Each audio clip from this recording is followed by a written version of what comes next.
Qui sont les nomades numériques, ces nouveaux télétravailleurs ?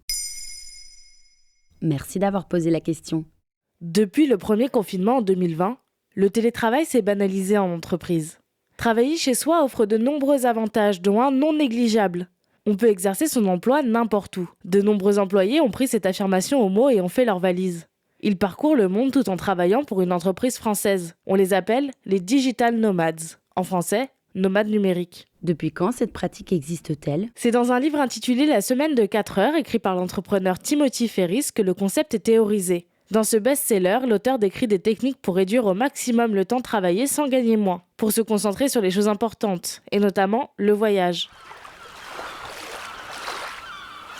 Si le livre de Timothy Ferriss a aidé une première vague à se lancer, d'après une étude de l'association américaine Adventure Travel, 20% des nomades numériques ont sauté le pas en 2020, pendant la pandémie de Covid-19. Il s'agit majoritairement de personnes issues de la génération Y, soit des gens entre 25 et 40 ans. Ce qui est intéressant, c'est aussi que beaucoup de ces nomades numériques choisissent de rester en Europe, la France étant, selon une étude de l'entreprise de télécommunications Circle Loop, la 6e destination préférée de ces travailleurs. Quel métier exercent les digital nomades ? On peut se demander si son métier est compatible avec ce mode de vie. Il est vrai que la plupart des nomades numériques travaillent en freelance.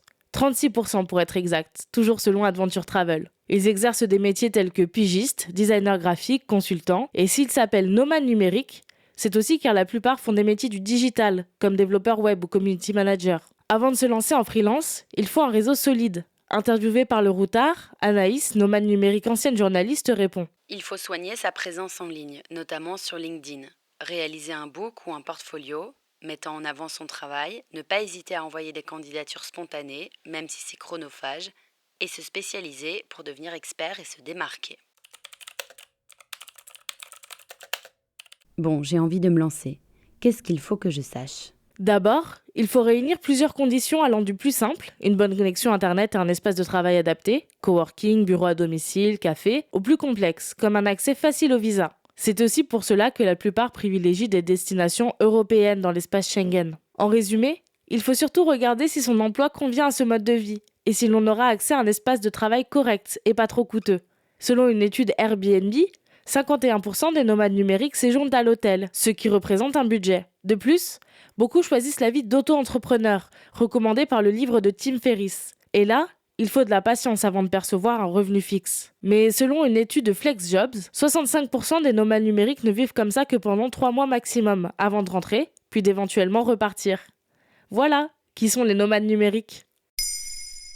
Maintenant, vous savez, un épisode écrit et réalisé par Maëlle Diallo. Ce podcast est disponible sur toutes les plateformes audio et pour l'écouter sans publicité, rendez-vous sur la chaîne Bababam Plus d'Apple Podcast.